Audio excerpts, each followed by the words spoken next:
Nosferatu. Nosferatu, el retornado, el no vivo, el que trae la plaga. ¿Qué pasa cuando la versión no oficial de una obra es más leal a la misma obra? En 1925, un tribunal alemán ordenó quemar todas las copias de esta película, es decir, que fueran borradas de la faz de la tierra, que nadie supiera siquiera que habían existido. Y sin embargo, aquí estamos, 100 años después, hablando de ella, discutiendo acerca de la fotografía, de la música, del ocultismo y esoterismo que rodean esta película. Es una obra del horror gótico en todo su esplendor, que no solo se limita a una, sino a 2 remakes, que cada una tiene una propuesta totalmente distinta y original, respetando al mismo tiempo la esencia de la obra. Estamos hablando de Nosferatu. Hoy vamos a hacer un recorrido por las películas que definieron a este ser. Nosferatu de 1922, dirigida por Murnau. Nosferatu de 1979, dirigida por Werner Herzog. Y Nosferatu de 2024, dirigida por Robert Eggers. Vamos a comparar 5 enfoques de las 3 películas. Vamos a recorrer su historia y su enfoque. Vamos a también revisar el arquetipo de Ellen y su influencia en la historia. Vamos a hablar obviamente del Conde Orlok. También vamos a hablar del final de cada una de ellas y por supuesto del ocultismo y el folclore que cada una conlleva. Bienvenidos a la Casa del Vampiro, el rincón donde la sangre y el mito se dan la mano en la oscuridad. Yo soy la Chica Canela, su bruja vampiro y hostess por esta noche. En este espacio hablamos de literatura, ocultismo, folclore, películas, series y mucho más. Así que acomódense y sean bienvenidos.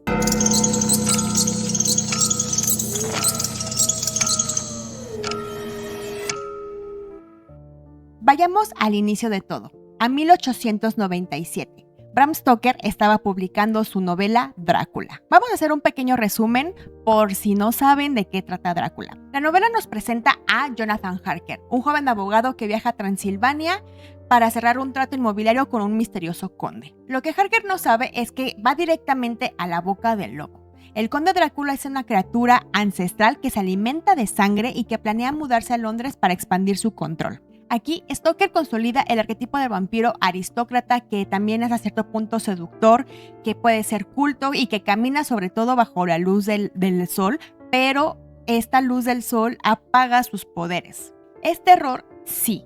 También es una novela sobre el miedo a lo extranjero, como ya lo hemos visto en el video anterior, y también es el miedo a lo antiguo que invade lo moderno. Obviamente está influenciado por otras obras como Carmilla o inclusive de Polidori. Si no han visto el video de Carmilla, se los dejo por acá. 25 años después de que Stoker hubiera publicado su novela, en Alemania posguerra, un pequeño estudio llamado Prana Film quiso hacer esta película. Pero había un tema, no tenían el copyright. Vamos a tocar un poco mucho el tema una vez más de Prana Film. Por si no has visto el primer video del canal, que se llama Nosferatus Ocultismo, que también es muy bueno, vamos a darle un repaso por acá, igual para estar como que en entonación.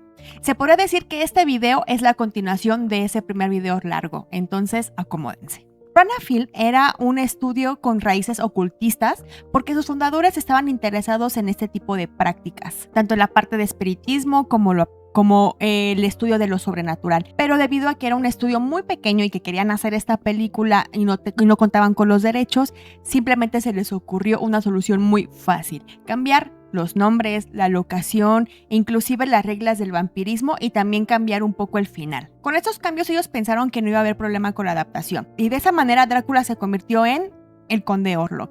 Mina se convirtió en Helen, Van Helsing se convirtió en el profesor Wulver y hasta la ciudad cambió de Londres a Visburg. También Jonathan Harker se convirtió en Thomas Hutter. Pensaron que con eso bastaría para evitar el copyright, pero fueron unos pobres ilusos. Florence Stoker, la viuda de Bram Stoker, que en ese momento ella contaba con los derechos de la novela, lejos de verlo como un homenaje como quisieron hacerlo pasar, realmente lo vio como una falta de respeto. El tribunal alemán le dio la razón a ella y ordenó que todas las copias de Nosferatu fueran prácticamente borradas de la faz de la tierra y les obligó también a darles una cantidad de dinero justamente por todos los problemas. Ellos, ¿qué fue lo que hicieron?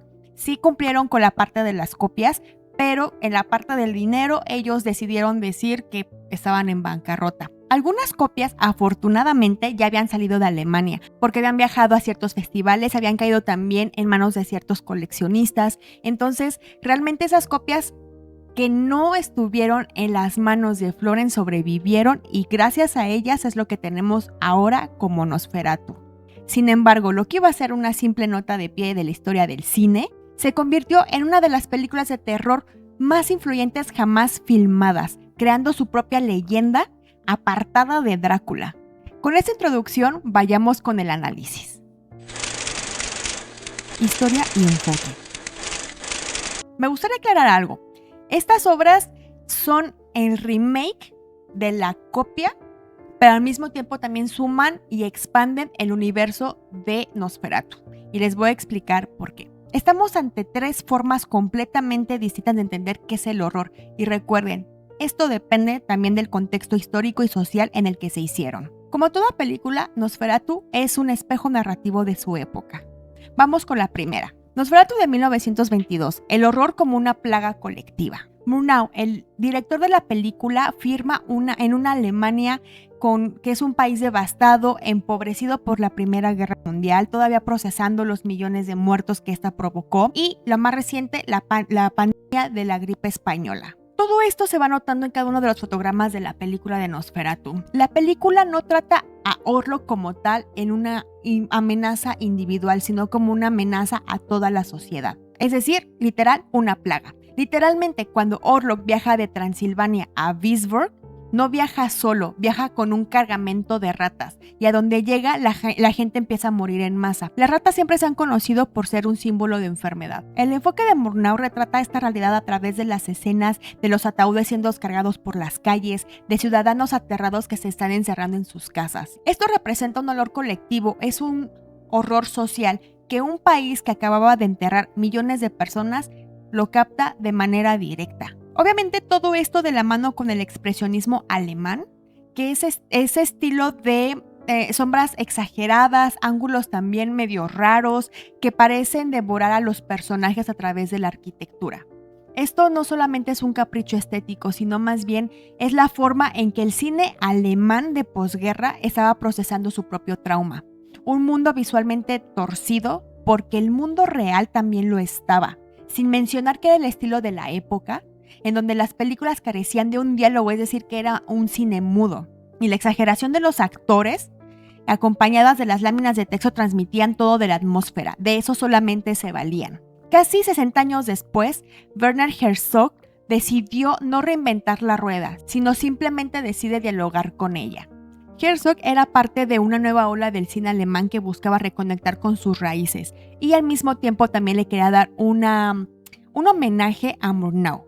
Es por esa razón por la cual Herzog no decide como que cambiar la historia o reescribirla, sino más bien la reinterpreta recorriendo el mismo camino. Este enfoque ya no es horror de la plaga y de la multitud, sino más bien es un horror muchísimo más íntimo, más individual. Él está mucho más interesado en la soledad de Orlok que en el miedo colectivo de Murnau que mostró en la primera película. Es como si él se hubiera preguntado, ¿qué diría un vampiro si tuviera la oportunidad de hablar? ¿Qué sería lo que anhela? ¿Qué es lo que teme? ¿Qué es lo que piensa? Y la respuesta de este film fue, su respuesta más bien, la soledad de la inmortalidad, lo que ella conlleva. Igual, un detalle que necesito que también sepan es que si bien en la primera película de 1922 se cambiaron los nombres y también la parte geográfica y demás, en esta lo que hicieron fue mantener los nombres de los protagonistas. Es decir, que de Orlok regresamos a Drácula, de Ellen regresamos a Lucy. O sea, no se respetó lo de Mina, pero sí se respetó el personaje de Lucy. Thomas regresó a ser Jonathan Harker y el doctor fue Van Helsing. Entonces, este nuevo Orlok / Drácula se aprendió de Lucy. Esta película es muy interesante porque tiene tomas muy largas, muy completativas, de paisajes, de silencio, como que tratando de comunicar la atmósfera que siente en ese momento el vampiro. Tanto así que lo que busca esta película es hacerte sentir lástima, empatía por este ser, sin perder el miedo hacia él, es decir, que lo comprendas, que todo tiene un porqué, el por qué hace lo que hace. Ese es el giro de enfoque que le da esta película, porque el vampiro deja de ser solamente una amenaza y empieza a ser también una tragedia en su propia existencia. Y de eso gira prácticamente toda la historia. Cuando se ve con Jonathan en su castillo y puede ver la foto de Lucy y lo puede oler, y eso es lo que le da la motivación de ir a la ciudad, de buscarla y de pedirle que lo ame. Ella, siendo ella, le dice que no y simplemente como que le pinta una línea, un límite, pero ya después veremos en cómo se comportan. Y 45 años después llega Robert Eggers haciendo realidad su obsesión desde la adolescencia. Nosferatu del 2024 propone el horror como un deseo reprimido. Eggers, que ya es conocido por su rigor histórico en otras películas como en The Witch, The Lighthouse, The Northman y próximamente también The Werewolf, lleva casi 2 décadas queriendo hacer esta película. Y cuando finalmente puede llegar a hacerla, el enfoque es, más que hacer un cambio, es un homenaje a la de 1922, un homenaje a la de 1979 e inclusive con guiños de homenaje al mismo Drácula. Aquí el error ya no es una plaga, ya no es una tragedia solitaria, no, es deseo, es opresión, es cuestionamiento de los roles de género en la sociedad. Es lo que pasa cuando el mal no solamente ataca desde afuera, sino que responde a algo que ya existe dentro de los protagonistas. Le da un enfoque al personaje femenino de una manera que no se había explorado en las otras 2 historias.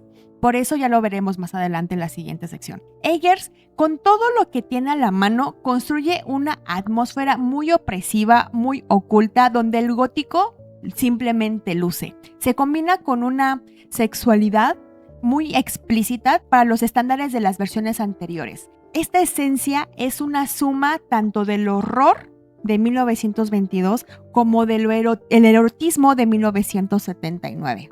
En esta ocasión, Ellen ya no se mantiene como una víctima de las circunstancias como en las otras películas, sino más bien es el centro de la gravedad emocional de todo lo que va sucediendo y cómo se va desarrollando. Su conexión con Orlok tiene muchísimas capas de atracción y repulsión que se comenzaron en 1922, pero justamente que en esta película te explican qué es lo que está sucediendo. También esto me encanta de Eggers es que realmente hizo su tarea. Es decir, que construye toda la película a través de mitos de folclore humanos reales. También de rituales como las comunidades de Europa del Este que entendían literalmente que el vampiro como una fuerza demoníaca. Y así tenemos 3 enfoques de estas 3 películas. Número 1, la plaga colectiva de 1922. Número 2, la melancolía existencial de 1979. Y número 3, el deseo reprimido en el 2024. Si hay un personaje donde este cambio de enfoque se siente un poco más brutal, por así decirlo de una manera, es en la mujer que se enfrenta al vampiro. Helen, o Mina, dependiendo también de la versión, no ha sido la misma mujer en ninguna de las 3 películas. Tiene el mismo rol, pero las motivaciones son completamente diferentes. El protagónico femenino. Si el vampiro es el símbolo del horror, Helen es toda su extensión.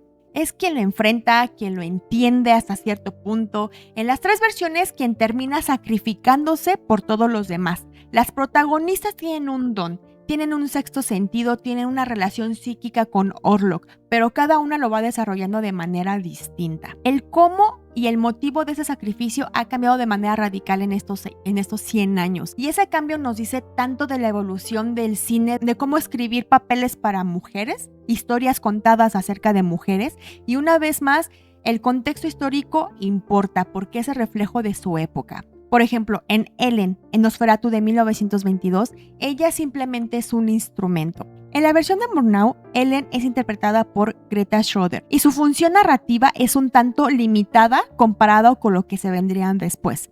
Ellen aquí es muy sensible, es frágil, es como todo lo que debería de ser una mujer en esa época.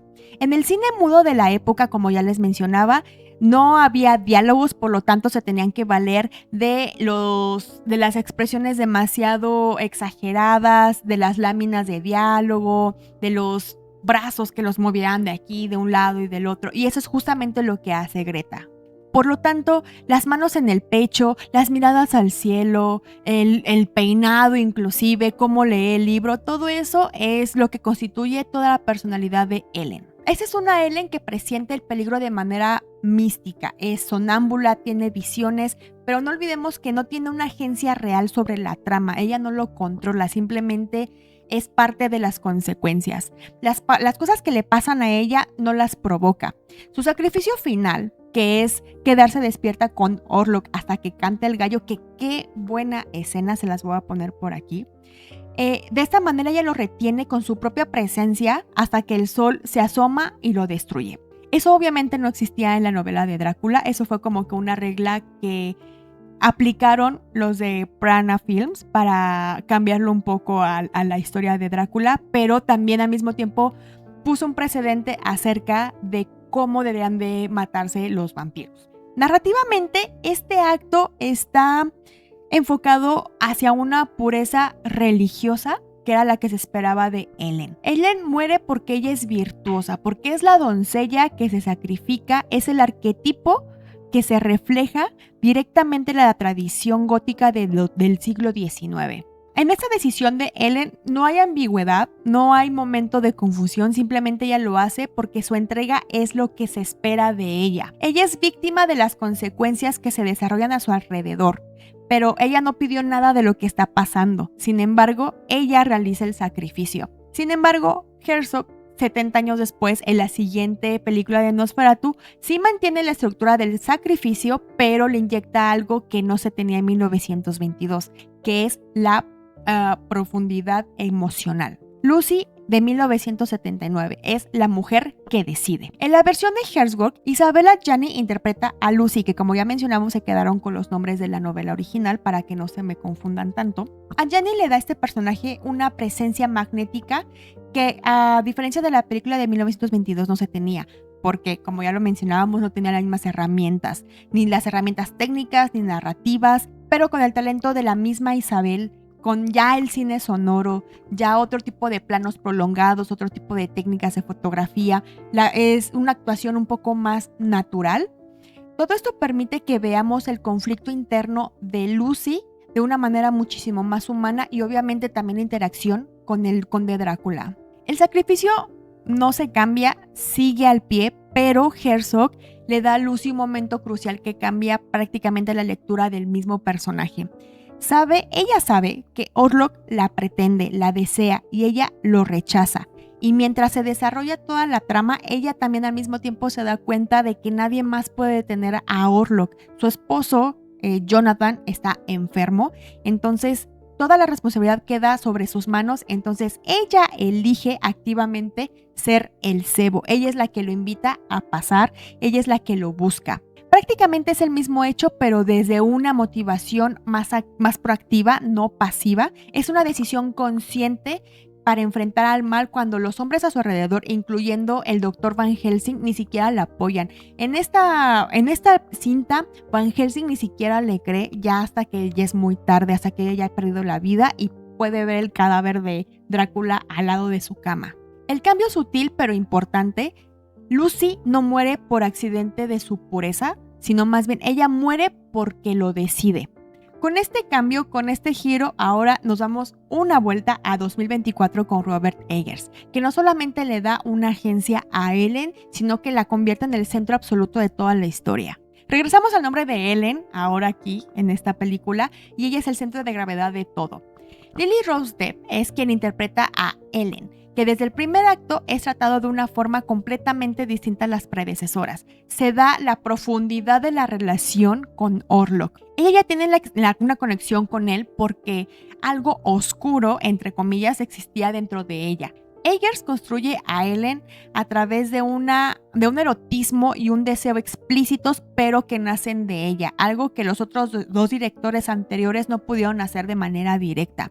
Ellen no es simplemente una persona que es perseguida por el mal, sino que ella va haciendo un recorrido a través de la negación de su propia naturaleza, la aceptación y la decisión de sacrificio bajo sus propios términos. Podríamos decir que ella es una de las versiones más incómodas y profundas de las tres, porque le da esa complejidad intencional. Eggers la usa para hablar acerca de la represión sexual, de cómo la sociedad victoriana en ese entonces, que bien también puede aplicarse en la actualidad, tenía ciertas reglas para el papel femenino, expresando el deseo que se sale del arquetipo establecido, pero a través del horror. La melancolía de Ellen, que podríamos identificar el día de hoy como depresión, que eso también sí pasó en la era victoriana, muchas mujeres tenían estos signos de depresión, que no estaban contentas con X o Y, entonces decían, es que tiene melancolía, ¿no? Con Ellen se refleja esto en la película, la infantilizan, la toman muy a la ligera, inclusive la llaman una sweet romantic, es decir, una dulce romántica. Ella ni siquiera reconoce lo que siente como melancolía, porque simplemente a ella la hacen sentir culpable por ser quien es. Y esto la hace vulnerable para Orlok, para posteriormente hacerla partícipe de sus famosos contratos o pactos, que también vamos a hablar de ellos después. Ellen, como las flores de los lirios, que justamente también están desde la primera película de 1922, 1979 y también en esta película, ella encarna la pureza, ella encarna también el romance, que no tienen cabida en este mundo con los vivos, justamente también como Orlok se lo hace saber después. Ellen vive en carne propia la opresión femenina cuando no eres parte de lo esperado. Por ejemplo, cuando le dan los ataques en la noche, la drogan para tranquilizarla, la hacen dormir en corset, la atan a la cama, simplemente no la toman en serio. Es más, piensan que solamente quiere llamar la atención. Y este tratamiento era lo estándar para este tipo de casos. Ellen es todo lo contrario a lo que es su amiga Anna Harding, que ella representa todo lo que se espera de una mujer en la sociedad victoriana. Así también como su marido Frederick Harding. Solamente cuando Ellen se dice a sí misma que es normal, es cuando logra ocultar su melancolía al conocer a Thomas, su esposo. Aunque no persiste justamente esto, porque de una u otra manera ella siempre sigue regresando a esa esencia que la caracteriza. Y obviamente esto también es empujado por la presencia del conde Orlok. Sabemos que la sombra de Nosferatu es una parte importante de la esencia de este personaje, pero Eggers también la lleva a otro nivel más personal y enfocado a Ellen. Me recuerda, por ejemplo, esto a Carl Jung y sus estudios acerca de la sombra. Carl menciona que todos tenemos una sombra, que si bien podemos deshacernos de ella, más allá de alejarla, debemos de aprender a aceptarla, a conocerla, a hacer las paces, porque forma una parte importante de nosotros. Entre más nos peleemos con ella, entre más neguemos esas cosas que no nos gustan de nosotros, menos podremos evolucionar como personas, porque no se trata de absolutos, ser completamente bueno ni ser completamente malo. Somos una mezcla de sombras de diferentes matices. Todos llevamos una máscara que esconde al verdadero yo, pero solamente aceptando y conociendo nuestra propia esencia, y eso significa también abrazar nuestra sombra, podemos estar en control de nosotros mismos. Y esto es lo que pasa justamente lo que a mí me gusta llamar el viaje de Ellen. En la primera noche cuando Orlok le da el ultimátum, la primera noche ella se niega a sí misma y él obviamente se lo hace saber. En la segunda noche ella reconoce que esta sombra es parte de ella, es parte de su esencia. Y en la tercera noche, ya con el autoconocimiento adquirido, con la aceptación propia, ella toma su decisión, sin negar ya a su naturaleza. Es por eso que ella puede hacer esa elección, porque reconoce que no hay nada malo en ella, nunca lo hubo, simplemente ella es diferente y que no está hecha para esta sociedad o para este mundo. Y ella deja de ser la víctima vulnerada por Orlok para convertirse en una mujer que realmente sabe quién es y lo que quiere hacer. Entonces, si trazamos la línea completa, Ellen pasa de ser un instrumento de virtud pasiva en 1922 a ser una mujer que decide actuar en 1979, dadas las circunstancias, a un personaje con deseo propio y con una agencia narrativa propia en 2024. Es así literalmente como en 100 años el cine ha aprendido a escribir diferentes tipos de personajes femeninos con muchísima más profundidad. Pero también para poder entender toda la evolución de esto, tenemos que hablar de la otra parte de la ecuación, que es el vampirismo mismo. Porque así como Ellen cambió, Orlok también cambió con ella. Y ahí es donde vamos ahora. El conde Orlok. Hablemos del vampiro. Además de Erlen, como le estaba mencionando, Orlok también ofrece razones por las cuales estas películas son completamente diferentes y tienen objetivos también distintos. Es decir, es el mismo nombre, la misma esencia, pero motivaciones diferentes. Vamos a desmenuzarlo en su diseño físico, en su naturaleza como vampiro, su rol dentro de la trama y lo que simboliza también Orlok. Orlok de 1922 es la plaga en forma humana. Vamos con el diseño físico.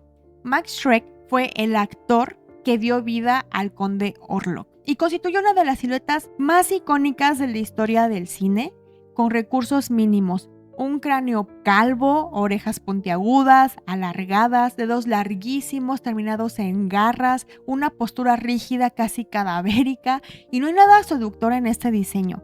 Es muy parecido a un roedor inclusive. Prácticamente es un Strigoi completo, más cercano a los mitos y folclore de los Cárpatos, y este diseño se aleja de la descripción de Bram Stoker, pero aún así no se salvaron. Pero bueno. Al ser la primera interpretación del conde de la novela en la pantalla grande, su representación sí o sí iba a tener un precedente, por lo que quien llevara la carga de interpretarlo por vez primera tenía una gran tarea. Y aquí entra Max Schreck, quien realizó un gran papel, entendió la misión y pasó la eternidad por esto. Fue tan increíble su actuación del conde Orlok que por décadas circuló el rumor, y justamente alimentado por esta interpretación, de que él en realidad era un vampiro. Y este mito fue tan potente y prevaleció por tanto tiempo que en el año 2000 se lanzó la película llamada La sombra del vampiro, con William Dafoe interpretando a un Shrek, que le hace honor a este rumor, que Shrek realmente sí era un vampiro y que va consumiendo la vida de todos los protagonistas conforme va avanzando el rodaje. Está buenísima la película, si no la han visto, véanla. La naturaleza del vampiro, según las creencias, cuando se hizo esta película de 1922, Orlok de Murnau bebe directamente del folclore centroeuropeo de la peste, es decir, el vampiro como el propagador de enfermedades. Eso también lo hablo en el video de Nosferatu, que va desde su origen etimológico, pero tampoco es casualidad que viaje con ratas, como ya lo había mencionado. En la tradición popular de Europa del Este, tanto la peste y las apariciones de muertos vivientes, es decir, de cadáveres, siempre estaban como que de la mano. Y se culpaba a los cadáveres mal enterrados de propagar la enfermedad, es decir, que se convertían en vampiros. Y obviamente de ahí salen todos los mitos. Por lo tanto, ¿cuál es la relación con las ratas? Es que también lo mencionan en la novela de Bram Stoker, en la de Drácula, de que él tenía el poder de controlar las alimañas, porque justamente eran roedores, eran insectos que estaban cerca siempre de carne en putrefacción. La naturaleza también de Orlok se cambió, como ya lo mencionamos antes, la parte de la luz del día. En la novela de Bram Stoker, el conde Drácula podía caminar bajo la luz del sol sin ningún problema, pero con sus poderes como apagados. Sin embargo, aquí en Nosferatu cambia. La luz del sol más bien es lo que lo mata. Orlok es una fuerza impersonal. Él no conversa, no seduce, no manipula socialmente como el Drácula victoriano de la novela, sino más bien él simplemente llega, contamina, mata. Él es el horror puro, cuyo origen son los mitos de la zona. El origen del mal es la semilla de Belial, que Belial sí aparece en libros de demonología. Belial es un rey demonio poderoso que lidera muchísimos ejércitos. Por lo tanto, eso te quiere dar a entender de que la esencia de Orlok es maldad pura que solamente intenta esparcirla en otras partes del planeta. El simbolismo de este Orlok es el peligro externo, la enfermedad, lo que representa la amenaza a la vida de otras personas que vienen de un país extranjero a lo desconocido. Prácticamente está alineado con la idea original de Drácula en la novela. También hay un dato muy interesante a mencionar, que también ya lo había mencionado en el video de Nosferatu, que prácticamente es un rumor. Orlok es la representación de la represión que Murnau sentía acerca de su sexualidad, ya que en ese tiempo no era como que muy bien visto, pues simplemente salir del closet. El temor por lo desconocido está prácticamente representado por el temor a Nosferatu.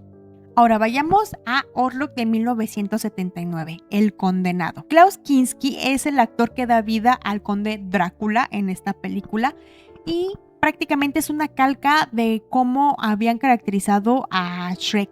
El cráneo calvo, las orejas, las garras, pero la diferencia son los ojos. Krinsky le da a Orlok una mirada llorosa, muy suplicante inclusive, que Shrek no pudo tener. Es el mismo monstruo, pero ahora puedes ver de manera directa el sufrimiento, el horror detrás de esa máscara. No es de que Kinski copiara a Shrek, porque sí se basó en su personaje para inyectarle una esencia propia desde su voz, su postura, sus manos, e inclusive puede notar la diferencia en un actor y otro. La naturaleza del vampiro según las creencias en esta película, Herzog, el director, mantiene la base de Murnau, pero la filtra a través del existencialismo que es muy propio de la época del cine, de los años 70, que fue cuando se hizo esa película. Orlok ya no solamente es una plaga como tal, es una criatura maldita que tiene inmortalidad sin poder disfrutarla. No puede amar, no puede morir, no puede descansar. Este vampiro es una metáfora de la existencia sin sentido. Es una idea muy en sintonía con el cine de autor que se estaba desarrollando en esa época. A diferencia de 1922, aquí Herzog nos da momentos donde Orlok habla, reflexiona, expresa su propia soledad directamente a Lucy. Hay un diálogo memorable donde Orlok confiesa que la incapacidad de amar es peor que cualquier tormento físico, mostrando su obsesión por intentar amar aunque ni siquiera sepa cómo hacerlo. Se siente atraído por Lucy, lo que quiere pero no puede tener y trata de obtenerlo a como dé lugar, pase lo que pase.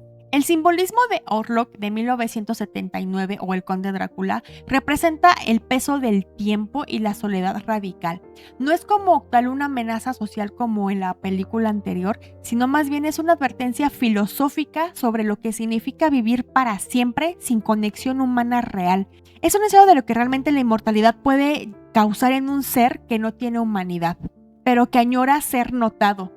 Cuando Orlok es derrotado, la maldición no para con él, sino que se la transmite a Jonathan Harker, quien al final de la película escapa dejando atrás su vida mortal. Aquí, este detalle es un cambio que no se veía en la película anterior, más bien es una influencia directa de la novela.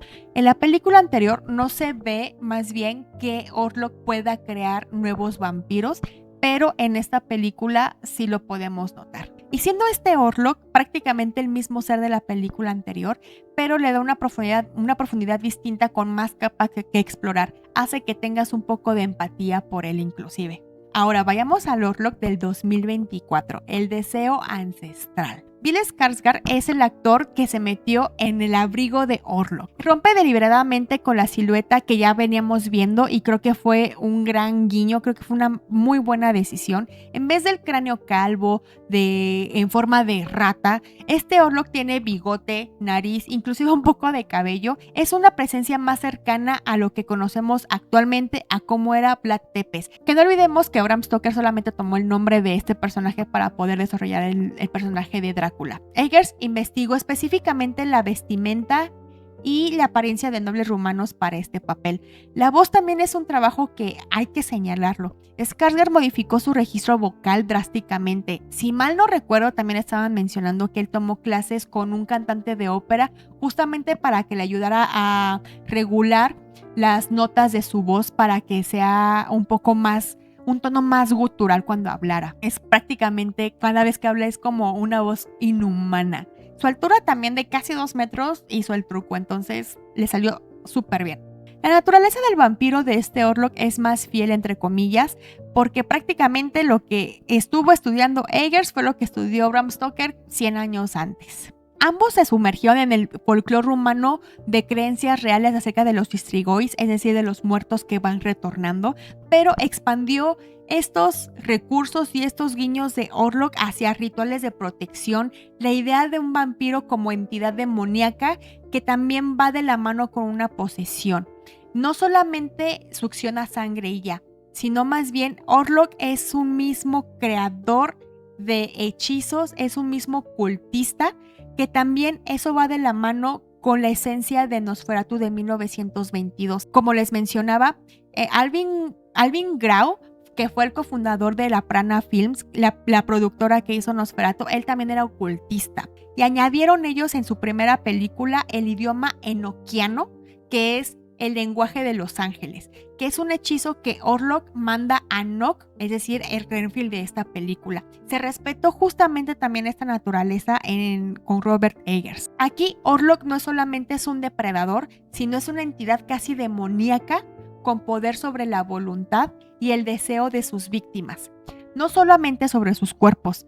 Es un Orlok que sale del ocultismo. Eggers, siendo un ávido conocedor del tema, lo integró al personaje de una manera increíble. Pero ya me estoy adelantando, entonces sigamos con el rol de la trama de Orlok. Uno de los cambios más obvios fue la relación previa que ya tenía Orlok y Ellen. Orlok ya no es un depredador que llega de la noche a la mañana a la vida de Ellen, sino más bien él es invitado de manera previa, pero muy tramposa, a su vida.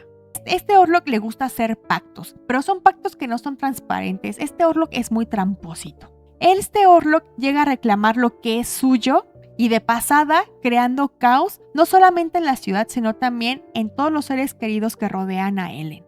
Lo que este Orlok simboliza es el deseo reprimido que regresa con una fuerza destructiva si no le haces caso. Es una sombra de lo que se niega, de lo que la sociedad victoriana y su obsesión por el decoro femenino puede empujarte a hacer. Esa oscuridad se puede manifestar inclusive como un monstruo, a menos que aprendas a manejar la sombra como ya lo vimos con Ellen. Este Orlok es una plaga sin rostro, es un alma condenada, es un deseo hecho carne. Vale la pena mencionar también que una de las características de este Orlok es de que él juega con la situación. Él usa y obliga a confrontar los miedos tanto de Ellen como de Thomas para romperlos, para vulnerarlos, para separarlos y poder cumplir con su cometido. Si Ellen batalla con cumplir con el estereotipo de la mujer en la sociedad que se le está imponiendo, Thomas también tiene su propia contraparte. Thomas tiene a su amigo Friedrich. Él representa todo lo que debe de ser un hombre en esa sociedad falocentrista. Él es un proveedor, tiene buena posición económica, tiene una pareja que no lo reta, al contrario de él y de Ellen. Y Orlok lo sabe de manera perfecta. Lo usa a su conveniencia a través de su magia y sus hechizos para crear caos y discusiones entre ellos. De hecho, en la escena donde Thomas todavía está en el castillo de Orlok, podemos ver cuando Orlok bebe de él, cómo lo somete, cómo lo agrede y prácticamente es una demostración de su poder sobre Thomas. Pero entre Orlok y Thomas, ambos de una u otra manera tratan a Ellen como si fuera parte de su propiedad. Es una pieza que tratan de robarle el uno del otro. En un punto de la película, ninguno de los dos parecen entenderla. Simplemente la presionan para quedarse con ella porque les pertenece. Son tres formas de mirar al mismo monstruo y cada una perfectamente calibrada con los miedos de su tiempo. Y ahora que ya entendemos quién es Orlok en cada versión, toca hablar de cómo termina la historia, porque el final, a pesar de ser el mismo, no es el mismo. El final de las películas. Todos conocemos estas grandes escenas finales de las películas. La mujer que se sacrifica, el vampiro que fallece a la luz del sol. Pero vamos a revisarlo uno por uno. El final de 1922, el sacrificio puro. Murnau cierra su historia con la imagen más pura del arquetipo de Ellen, sabiendo por un libro de vampiros que ella es la doncella elegida con el corazón puro para poder detener a ese ser maligno. Reteniéndolo al amanecer mientras el monstruo invade su habitación, ella simplemente aceptando su destino, se deja atacar. Orlok, que ya a esas alturas está hipnotizado por la sangre de Ellen, se queda con ella más tiempo del que debería. Canta el gallo, sale el sol y ahí frente a la ventana se desvanece en humo. Por toda la pérdida de sangre, Ellen también muere al final, pero su muerte representa así como una ascensión. Es decir, ella, la doncella, ha salvado la ciudad, ha destruido la plaga y lo ha hecho con su propio cuerpo como ofrenda. No hay ironía, no hay como toda una ambigüedad, es decir, solamente es como un final religioso en pura estructura.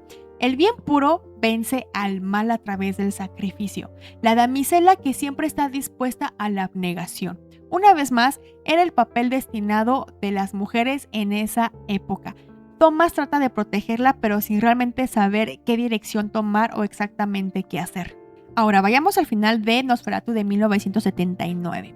La ambigüedad que lo cambia todo. Aquí Herzog repite con Lucy el sacrificio de la película anterior, retiene a Orlok hasta el amanecer, hasta que cante el gallo, para que pueda morir este vampiro a la luz del sol. Y hasta aquí todo igual. Sin embargo, se añade una capa más de profundidad, como ya lo hemos mencionado. Lucy sí se sacrifica, pero porque sabe realmente que nadie más va a poder acabar con el vampiro. Su esposo ya está muy enfermo, ella lo hace por amor a él y de todos modos está sola. Van Helsing en esa película no le cree. O sea, inclusive ella va y pide su ayuda y el tipo no le cree. Entonces ella solamente agarra el asunto en sus manos para poder hacer lo que le corresponde. Ya después de que sucede toda la muerte del vampiro, la muerte de Lucy, Van Helsing puede comprobar de que todo lo que le decía ella sí era verdad e intenta clavarle la estaca a Jonathan Harker. La maldad se le ha pasado a Jonathan, es decir, se está convirtiendo en un vampiro. Entonces, al intentarlo asesinar, la policía llega, lo arrestan, Jonathan se da la fuga y ahí acaba. Y es que la última imagen de la película, Jonathan Harker, ya prácticamente convertido en vampiro, pero huyendo hacia quién sabe dónde, realmente es un poco devastador, por decir algo, porque el sacrificio de Lucy no detuvo prácticamente nada. Ella lo hizo para salvar a su esposo, solamente cambió el rostro del monstruo. Herzog, el director, está diciendo algo muy propio de un pesimismo existencialista de los años 70. El mal no se derrota, solamente se transforma y continúa. Lo que nos hace cuestionar, ¿realmente lo que hacemos vale la pena? ¿Es nuestra existencia vale la pena ser notada para los demás? Y ahora vayamos al final de Nosferatu del 2024. El sacrificio como la consumación de una voluntad propia. Eggers regresa a la estructura base de Murnau, es decir, Ellen sacrificándose voluntariamente, reteniendo a Orlok hasta el amanecer, pero la carga emocional e inclusive sexual, erótica, es completamente distinta. Si bien con Herzog el sacrificio de Lucy fue una decisión valiente y proactiva de su parte, porque ella lo hace, como lo mencionamos, de manera voluntaria, porque ella sabe que es la única manera. Ella invita a Orlok a pasar, ella se coloca a sí misma como la carnada, montando su propio plan. Aquí Ellen repite el proceso, ella se pone a sí misma en la trampa, pero tiene sus propias razones. En esta parte de la película es la culminación del viaje de autoconocimiento que ha llevado Ellen, reconociendo quién es, sin pudor, deja de disculparse por el simple hecho de existir. Ella se entrega a Orlok de una manera más consciente en alma y en cuerpo, en un final que mezcla horror, erotismo y liberación. Ella no se sacrifica por Thomas, ella no se sacrifica por la ciudad, sino que lo hace por su propia decisión. En sus últimos momentos cambió su propio concepto de sí misma, lo que le da la valentía del sacrificio. Ellen se convierte en esa mujer que ha reclamado el control total sobre su propia identidad, inclusive si ese control significa la muerte después de toda una vida viviendo en represión social. Este es un final que puede leerse como trágico, como liberador o como ambas cosas a la vez. Son 3 finales, 3 visiones completamente distintas de lo que significa vencer al mal, o si acaso es posible vencerlo del todo. Y hablando de creencias sobre el mal, es momento de meternos en el terreno del ocultismo y del folclore detrás de estas 3 películas, porque especialmente en la versión del 2024, esto no solamente es una estética gótica y ya, siempre hay algo más con Eggers, y esta es una de mis partes favoritas. Ocultismo y folclore. Porque el vampiro del folclore real es muchísimo más raro, más terrenal e inclusive más aterrador que el conde elegante que la cultura popular terminó vendiéndonos. Su origen, o más bien sus orígenes, tienen raíces que datan desde los miedos humanos más viejos y salvajes hasta las creencias derivadas del ocultismo sobre las cuales se construyeron estos miedos. Vayamos al vampirismo y su folclore real. El vampiro era un cadáver retornado de la misma muerte, literal, un muerto que no descansaba y que regresaba a su cuerpo para atormentarlos por las noches, ya sea alimentarse de su familia, de ganado o de cualquier otra persona que se pudiera encontrar, propagando así una enfermedad. Obviamente esto no es solamente una leyenda de aldea, sino más bien que hubieron casos documentados con registros oficiales de autopsias, reportes militares, lo que hoy llamamos como la paranoia del vampiro. Si nosotros mezclamos este folclore con el ocultismo, obtenemos Nosferatu. Aquí la película tiene raíces ocultistas, así como el estudio mismo que la produjo, como les había mencionado anteriormente. Prana Film fue fundado por Alvin Grau, quien era un ocultista practicante en diferentes círculos esotéricos alemanes de la época. El mismo ambiente cultural del que pocos años después saldrían organizaciones ocultistas formales, inclusive estuvo relacionado con Aleister Crowley y otros personajes influyentes del ocultismo. Grabo afirmó públicamente que su interés de hacer la película vino de su propia experiencia cuando estuvo en la Primera Guerra Mundial en Serbia. Un granjero le contó cómo su padre era un Nosferatu, es decir, un muerto viviente, y que las autoridades militares habían llegado a exhumar el cuerpo para confirmarlo. Esto, junto con la novela de Drácula, prácticamente plantó la semillita de lo que sería la creación de Nosferatu para años después. Grau diseñó gran parte de la iconografía visual de la película, incluyendo símbolos, sellos ocultistas y el diseño de la carta que Orlok envía a Nock. Esta carta, como ya les había mencionado también anteriormente, está escrita en lenguaje enoquiano, que es un lenguaje ocultista que se creía que era de origen angelical. Sí, de los mismos ángeles. Este lenguaje se decía que era hablado entre la población antes de la caída de la Torre de Babel, convirtiendo esta carta en un hechizo de sumisión. El libro que Hutter lee sobre vampiros en la película funciona un poco más como recurso narrativo atmosférico que como documentación folclórica precisa, pero como les mencionaba, la semilla de Belial sí tiene registros en libros ocultistas, que se refiere justamente a un rey demonio dirigente de ejércitos, uno de los más poderosos. El ocultismo y folclore de Nosferatu de 1979, aquí Herzog le dio un enfoque más existencialista, más que antropológico, tampoco se sumerge tanto acerca del ocultismo, del origen de lo que puede ser Nosferatu, simplemente se enfoca más en la parte existencial. Es decir, en la condena eterna, la imposibilidad de morir, la imposibilidad de ser amado también, en fin, todo lo que ya hemos revisado anteriormente. Herzog mantiene el concepto del vampiro como una plaga y Orlok llega a la ciudad provocando la enfermedad y la muerte. Sin embargo, en su película sí se repite el origen de Orlok como la semilla de Belial y también del libro que le entregan a Jonathan Harker en la posada, pero le cambian el título. Sin embargo, 2024. Ocultismo y folclore de Nosferatu. Esa es una versión muchísimo más investigada y pues es un poco más larga, así que prepárense. Eggers toma todo esto de base y simplemente lo expande. En su versión, Orlok está más cerca del concepto de un Strigoi que del vampiro victoriano elegante que Stoker popularizó en su novela. Es una entidad completamente demoníaca vinculada a posesión y a la voluntad y no solamente a la succión de sangre. Mientras que en 1922 y en 1979 el ocultismo se trata como un telón de fondo atmosférico, 2024, esta película lo integra directamente en la narrativa a través de todos los personajes que están involucrados en ella. Uno de ellos siendo Von Franz, que es el equivalente a Van Helsing o a Wulfgar en esta versión, que es interpretado por William Dafoe. Von Franz es explícitamente un ocultista y un estudioso del folclore real. Es un profesor que es desacreditado por la comunidad científica y académica precisamente por tomar en serio este tipo de ideas primitivas acerca de lo que existe en el mundo.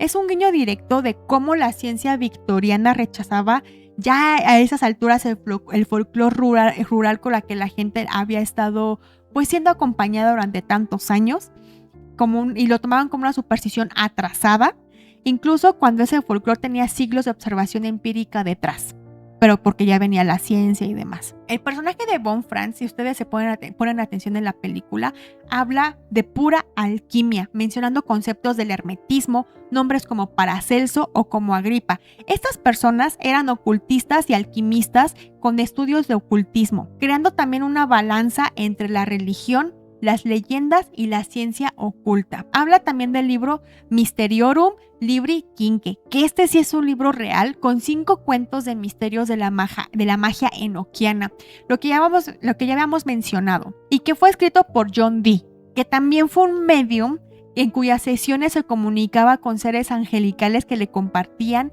cómo invocar ese tipo de magia. Von Franz en la película recita oraciones muy curiosas, por ejemplo, por la protección de Chamuel, Janiel y Zadkiel, en el nombre de Héligos, Orabas y Asmodeo. La primera frase habla de nombre de arcángeles, mientras que la segunda habla de nombre de demonios. Ambos son parte del equilibrio del universo, de nuestra realidad. No todo es bueno, no todo es malo, no todo es blanco, no todo es negro. Hay matices en todo. La familia Gardin, como ya lo hemos mencionado, representaba el deber ser que la sociedad esperaba de cada género. pero también simbolizan la lógica y el lado crítico, que justamente al ver toda la ola de muerte solamente pueden atribuirla a la peste de ratas, no a un ser sobrenatural, pero pronto se tambalean entre la locura y la razón. Regresando a Ellen al principio de la película, podemos ver que pide por un ángel guardián, por un ser espiritual que la conforte, porque ella está en la búsqueda de pertenecer o al menos ser aceptada por lo que ella es. Ella, teniendo el don y sensibilidad que no pertenece a este mundo, tiene un sueño predictorio de su propio futuro al encontrarse en el altar con la sombra que significa la muerte, pero que al mismo tiempo ella se muestra feliz. Podemos dar dos significados a este sueño.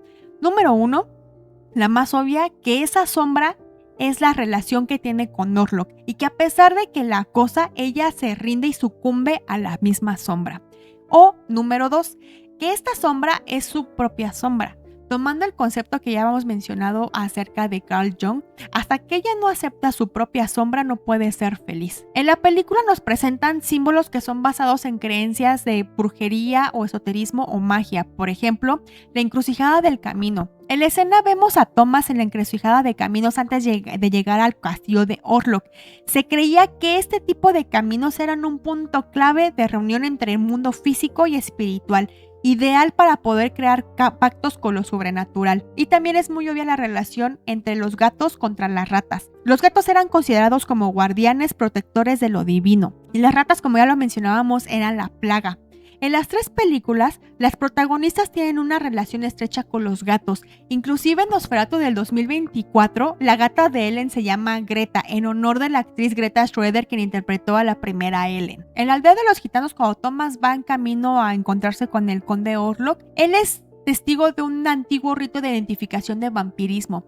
Él puede observar una virgen que va encima de un caballo paseando por las tumbas para poder identificar al dichoso vampiro y matarlo con una estaca en el corazón. Él despierta, piensa que es un sueño, pero tiene las botas llenas de lodo y amanece con un amuleto de protección, mismo que se arranca y pues le pasa lo que le pasa.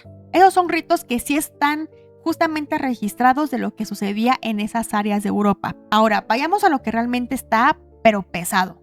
Orlok y el ocultismo a su alrededor. Desde Orlok de 1922 podemos ver un simbolismo que justamente en esta versión del 2024 es muchísimo más claro y directo. Desde su sigilo, por ejemplo, es un símbolo en forma de un heptagrama que también está conformado por dos uruboros. El uruboro muestra una serpiente o un dragón devorando su propia cola para formar un círculo perfecto.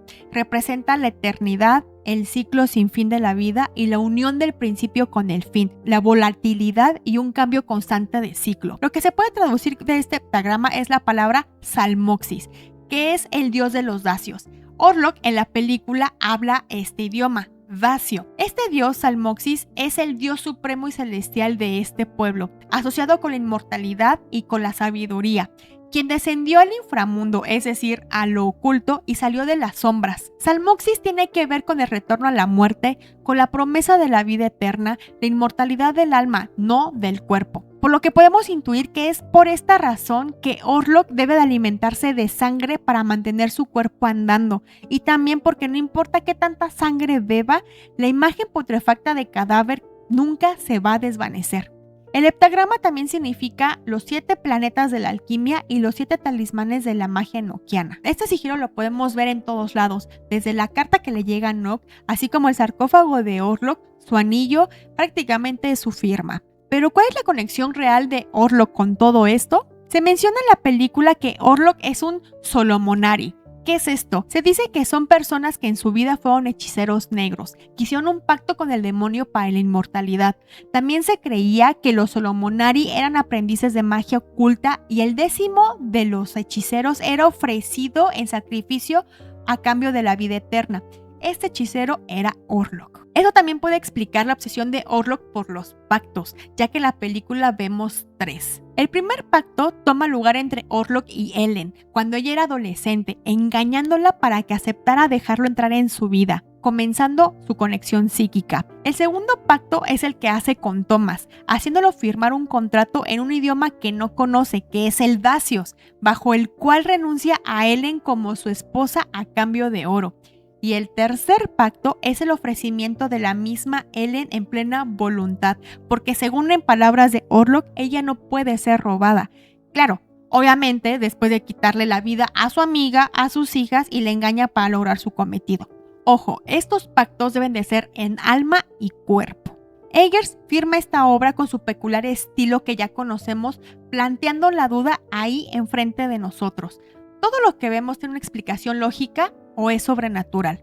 Por ejemplo, en la película de The Witch, todos los hechos que pasa a la familia se desencadenan porque realmente hay una bruja en el bosque o porque la familia se envenenó con el maíz. También en The Northman, ¿realmente él era el elegido por los dioses o fueron las drogas usadas en el ritual que le hicieron creer eso? Aquí en Nosferatu se repite la misma receta. ¿Realmente es un vampiro hechicero que trajo la ola de muerte a la ciudad? ¿O es la plaga que fue atraída por ratas debido a la época? En esta película siempre estamos navegando entre el velo del mito, el ocultismo, las leyendas e inclusive de la ciencia, de cosas que aún no se han descubierto pero que pueden ser explicadas con cosas realmente lógicas y razonables. Todo eso se desarrolla en un homenaje a las obras anteriores con el manejo de cámara, con el manejo de sombras que nos recuerdan al expresionismo alemán, junto con un guiño también de la obra original de Bram Stoker, con esa sombra de la mano que va invadiendo la ciudad cuando llega Orlok. Empezamos este video con una pregunta. ¿Qué pasa cuando la versión oficial es más leal a la obra original? Creo que después de todo este recorrido, la respuesta es muchísimo más profunda de lo que se parecía al principio. Nosferatu sobrevivió no a pesar de ser una copia, sino más bien sobrevivió porque cada generación que se topó con esta joya, con esta sombra en la pared, sintió la necesidad de volver a contarla a su manera, porque añadió más detalles y profundidades que no sabían que podrían ser alcanzadas desde la primera película. Murnau vio una plaga porque su Alemania acaba de enterrar a miles de personas y necesitaba ponerle un rostro a ese horror colectivo. Herzog vio una condena eterna porque su generación cargaba con el peso de reconciliarse con un pasado que no terminaba de irse. Y Eggers vio deseo, represión, algo que llevaba viviendo dentro de todos nosotros todo este tiempo esperando a ser reconocido. 3 películas, un mismo monstruo, una misma tragedia, y sin embargo, ninguna de las 3 nos habla del vampiro. Todas nos hablan de diferentes horrores a diferentes niveles. Quizá por eso Nosferatu nunca se sintió completamente como Drácula. Drácula, con su capa, con su acento aristocrático, con su encanto, es un personaje que realmente se puede repetir sin cambiar demasiado. Sin embargo, Orlok, que es esa sombra, esas garras, esa presencia que nunca termina de sentirse humana, exige algo distinto cada vez que alguien lo vuelve a filmar. Exige que le preguntes a qué le tienes miedo tú, cuál es tu sombra. Y así terminamos con esta mega reseña de Nosferatu. Seguramente va a quedar un poco largo el video, pero bueno, era necesario. Así que díganme en los comentarios cuál de las 3 versiones les gusta más. ¿Cuál es el Orlok que más les parece más aterrador? ¿Cuál es la Ellen favorita de ustedes? A mí en lo personal me gustan las 3. Las 3 creo que aportan cosas completamente diferentes y te dan un punto de vista muy distinto, obviamente como les mencionaba, con el contexto histórico de cada una de las películas, pero por profundidad del ocultismo, por la complejidad también del mismo, de las leyendas, del folclore, tengo que decir que la de Robert Eggers es mi favorita. O sea, creo que Eggers se voló la barda con esa película. La he visto un chorro de veces y cada vez que la veo descubro un detalle que no había puesto atención antes. Así que ustedes cuéntenme qué les gusta de esta película. ¿Ustedes creen que Nosferatu sea la versión más leal de Drácula de Bram Stoker o no? Cuéntamelo en los comentarios. Síganme en mis redes y si llegaron hasta aquí, muchísimas gracias. Espero que les haya gustado este video, lo hice con mucho amor. Me costó mucho tiempo grabarlo, la verdad. Creo que había muchas cosas que tenía que hacer y que incluir. Tengo un cuaderno en el cual cuando hago mis investigaciones hago como que todos los puntos que debo de incluir en el guión para después pasar a la computadora. Y de verdad, o sea, hice no sé cuántas páginas de este proyecto. O sea, justamente porque no quería que nada se me fuera, vi la película, estaba tomando notas, vi la otra película tomando notas, y eso solamente son notas de Nosferatu del 2024. Entonces, creo que, y aún así creo que me hicieron falta cosas por detallar. Ya después igual lo podré complementar, no lo sé. Pero bueno, Esta es la historia del libro de Nosferatu. Gracias por llegar hasta aquí y nos vemos en la próxima luna. Adiós.